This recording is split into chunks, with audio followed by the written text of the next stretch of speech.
Presented by Corona, it's finals day. Women's finals all set. Caroline Marks, Tyler Wright will be meeting up in that women's final. Let's set up our men's final, starting with semifinal number 1. Ian Gentil, the tour rookie, up against the 2022 world champ, Filipe Toledo. As we take a look at Felipe's wave here, it's the first snap, and of course this is what we expect from Filipe, and a bit more broken up. Vibe's still real, but a little different in the way that you got to approach this. Here's Gentil from Paia Maui, the tour rookie. This is his first wave.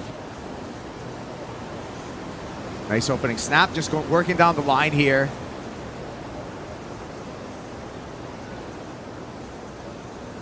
Just pace surfing at the beginning of this wave for Gentil. Looking for the finish.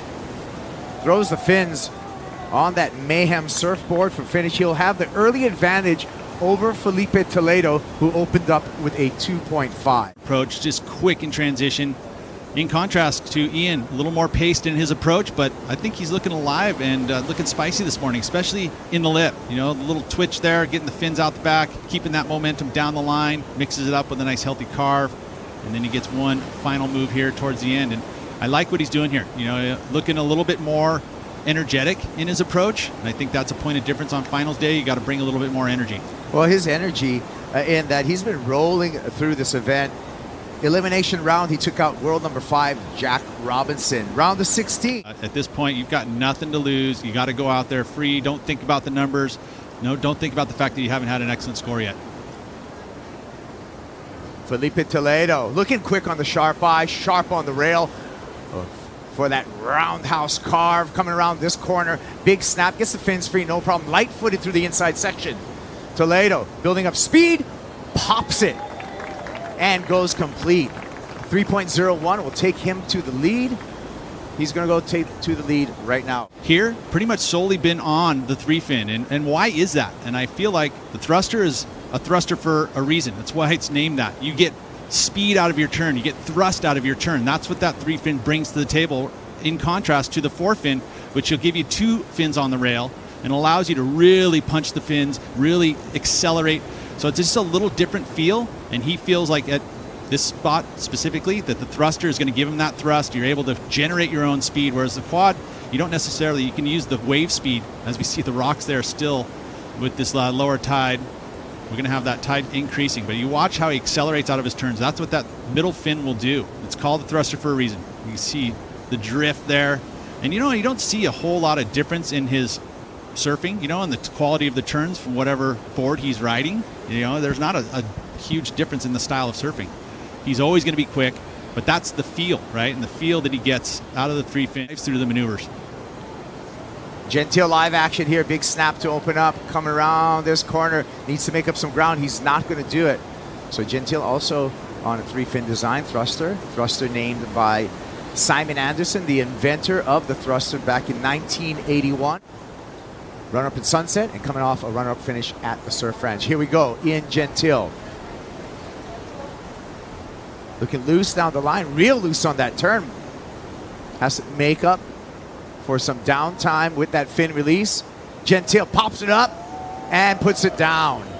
Rides out and makes it complete. So a little exclamation mark on the finish of that ride, and the Hawaiian flag feeling proud. Smaller wave and getting loose, trying to showcase some impact, a little more impact. Again, free out of the lip, was able to pull out the bobble there, and then really knew that there was that little bobble, so he had to do something kind of big on this section and gets that lofty frontside air reverse.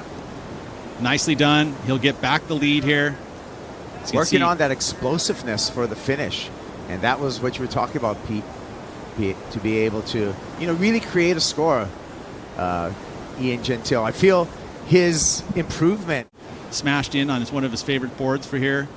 He actually had Papaya Surf end up fixing that board, so it's under his feet thanks to Papaya Surf. There we go. Boom! Big air reverse working down the line for Filipe Toledo. Impactful maneuver and a high-risk maneuver done on the outside of the wave, Peter. And a fin throw to finish.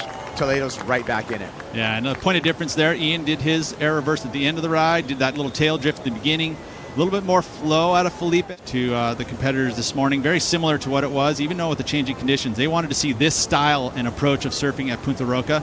You know, we have 5 elements on the criteria that are for every single event, right? The commitment and degree of difficulty, the innovation and progression, combination of major moves, variety of maneuvers, speed, power, and flow. Those are the 5 elements that are there every single time a wave is judged. But then each of these elements change slightly when it comes to different venues. And one of the things that they wanted to see here is this style of surfing. And you look at that style of surfing, everyone wants to see it. You know, we want to see them punt huge airs. We expect that today. He did it at the very beginning of the wave. It's very high risk. Gentil finds a frothy insider, looking for a ramp, finds it, projects onto the flats, lands on his board. We'll see if there was any damage done. Previous wave for Ian Gentil, a 5.27. You know, generally, the bigger the waves is going to be the more, you know, commitment you're going to have, the more difficulty will be on that wave, as we see him up and riding now. Bigger wave for Ian, surfer from Paia, Maui, with a big snap to open up. Little check turn, looking down the line, floats over that section, looking for more open face, finds open face. Tail throw, a little fakey riding just for a bit, has to control a foam climb, gets caught up on the rails, and he's out. Well, it won't go to the 8s, but I feel like there is an improvement for Ian. Much bigger wave. And getting loose, that first carve was beautiful. We hadn't seen a lot of that style today yet. Now it's the water angle here. But again, just lays that one over. A lot of spray out the back. So beautiful work there. A little bobble here, but keeps it together and straight back up.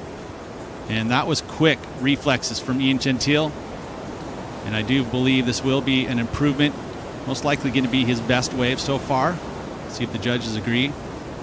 You know, I touched on the judging element that the surfers receive that text, this kind of showcasing what part of the criteria we're going to want to see. Innovation and progression was at the top of that list. This is a 3.17 that we missed during the break. Yep, pumping down the line and to the air, a little front side grab, and don't call it an Indy. I didn't. Of course. Of course you did, Pete. Front side air. Back at Punta Roca, semifinal number 1. Filipe Toledo finds the puka and finds an exit. Just a small tube ride for Filipe Toledo, who is leading Ian Gentil in this semifinal 1. Here goes Ian. Nice pace to begin with. Really needs to light it up, however. Snap there and kick out. The judges are actually going to owe us 2 scores for Ian Gentil. 9 minutes remaining. When the score is in, we will set our situation out in the water. Gentil staying busy. One more wave. Methodic in his approach. Throws the fins and wrestles with the white water. Unsuccessful of riding out of that closing maneuver. He's trying to go to the air. He's trying to do, you know, above the lip surfing, but right now we're going to watch Toledo on a nice long period wall right here, flying down the line. He's winding up. He's going to go straight to the air. Big front side straight air. Beautiful work. Lofty into the lip again. Big rotation. This guy is out of control. So true. I mean, this kid, that's what he brings. It's just an immense amount of firepower. And just consistency, you know, consistency in those radical moves. We'll take another look at this from the water. Straight ollie, and then builds up speed down the line after that straight ollie. This is impressive. This, again, feels like excellent surfing to me, Pete. Yeah, it could be. I mean, the combination of major moves, right? He gets the front, you know, and that's the variety. Like all those elements that I had mentioned in the, you know, the criteria. Every judge is, uses those elements in designing a score for this wave. I mean, that is a big frontside ollie, good amplitude in comparison to, say, what we saw from Gentil, and comes down with speed straight into another one. This time gets the rotation, so showcasing a little variety in that innovation. Well, it was not just progression with that straight ollie. It was a functional maneuver. He cleared an entire section in the air with that big frontside ollie, and you know what? We felt that it was excellent. It looked like it was excellent, especially the slow motion replay. 8.67 for Filipe Toledo. He's gone excellent. 2-wave total. Once again, alley-oop. Nice. Ian Gentil sticks that landing. Check turn there. Gentil working this off. He's going to be right back in the game if he's able to complete this ride. Layback jam oncoming section. Man. Ian Gentil with a great comeback. What, you think that's his first excellent number of his championship tour career? I would have to say pretty Certainly close. could be, yes. We'll see what the judges think, but man, what an answer. This time from the water, Pete, and this alley-oop outside was very, very impressive, clearing this section in the air. Yeah, that's right. And the full rotation out of it, right? Again, up and over, carried a bunch of ground or water as he went over that, and then a nice carve, a little tap of the lip, and the finish. Hammers that section with a layback snap, so good variety on all those moves. Felt good for him, and you can tell he's elevating his game in this challenge. Look at this. Yeah, great technique in this alley-oop. Look at his feet just planted, lands on the back pad there. Probably would have liked, I mean, if I'm going to nitpick it, would have liked to have come out of there with a little more flow, but no worries, straight into the snap, and that's, again, great technique. Watch the arm drive through lower to the waist. Love it from Ian Gentil. It does, I mean, to me, I feel like this is a great answer to the wave of Filipe Toledo. Yeah, it'll get him out of the combo that he's currently in. And that, great execution for the finish. Yeah, that's an interesting one for that stat, that knowing that he's been, surfing all this year. Identifying this one, Toledo decides not to use his priority. Gentil, way deep. And that's just going to eat up time for the surfer from Maui. Smart play by Filipe Toledo. Let's see if he will relinquish his priority and play some offense. Sure will. Here we go. Toledo. Fin throw, opening snap.